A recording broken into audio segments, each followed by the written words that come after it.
This is the final video to fix ROG Ally not turning on or charging. And if you've been struggling with it, you're not alone. Are you facing a problem where your device refuses to start or won't take a charge?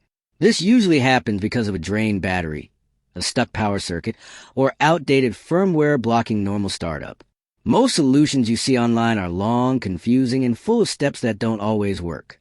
But today on Rexist, I'll show you a simple trick that actually works. A quick power reset combined with safe firmware refresh that brings your ROG Ally back to life in minutes. It's easy, fast, and you don't need fancy tools or tech knowledge. If you want a full step-by-step guide showing exactly how to do it safely, comment below, and we'll make it for you.